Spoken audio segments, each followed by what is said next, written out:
speaking of recruiting, speaking of talent in the state of Florida, I know a lot of times, Colin, you edit a lot of recruiting videos, so you hear it as much as I do. How many times have we heard a kid come out and say, I'm going to shock the world with my decision? And 9 times out of 10, 19 times out of 20, I would venture to say about 95 times out of 100, you're not shocked. I know 2 of those fractions were the same. You are not shocked by the result. And I'm not either. Well, I was shocked a couple days ago. James Williams did not, for the record, say he was going to shock the world, but he shocked me. James Williams is a 5-star athlete from down in South Florida. He goes to American Heritage. That's a very well-known high school down there. And it was widely thought, and if you're not following recruiting right now, I can't stress to you enough how widely it was thought that he was probably headed to Georgia. And that was going to continue a trend of the raid in South Florida. More on that in just a second, because if we're going to criticize it when it happens, we got to give a lot of credit when something goes against that grain. So lo and behold, I think he took a recent unofficial to Georgia, which means he paid his own way, and he was up there. He's been to Georgia several times. The best intel that we were getting from people who are very much in the know, they didn't whiff on this. It's just things changed. The latest intel we had was he was going to take his recruitment well into the fall, winter, and maybe even take it to signing day. And then boom, a couple nights ago, he pops on Twitter for Miami. And I'm going to read you a couple of quotes from the statement he put out in a second. It has been a major focus, as I said earlier in the show, on this program to focus on the talent raid and exodus of talent that has gone on in South Florida.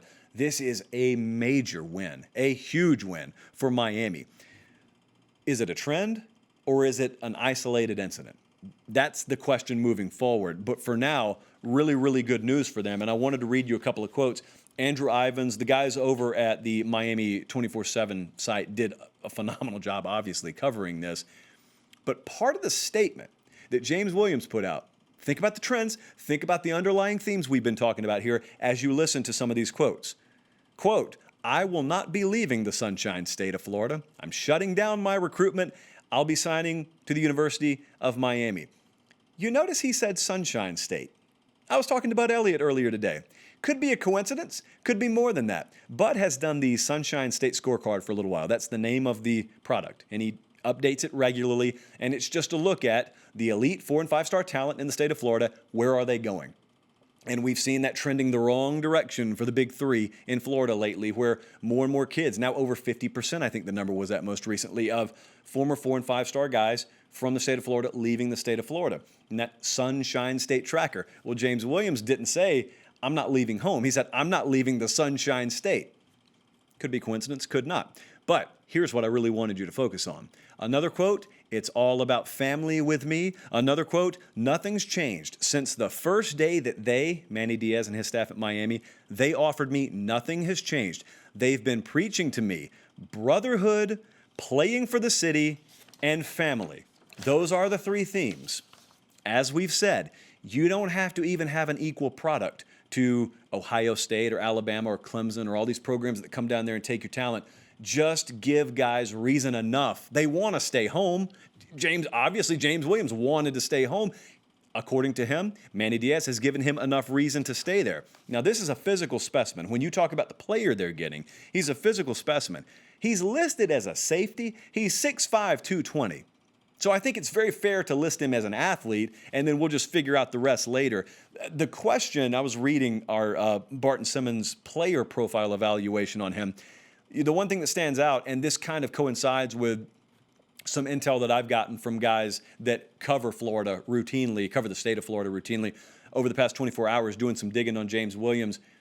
He is very impressive physically, yet I think Barton's words were, despite physical traits, more of a finesse defensive player, needs to develop a more killer instinct. He's not a finished product as a player, nor are most guys in high school. But the point is, if nothing else, and there's much more to it, but if nothing else, this is a huge perceptional win for Miami. I'll tell you where my attention directly turns, because it sounds like this recruitment is pretty much shut down. So my attention now turns to Jason Marshall.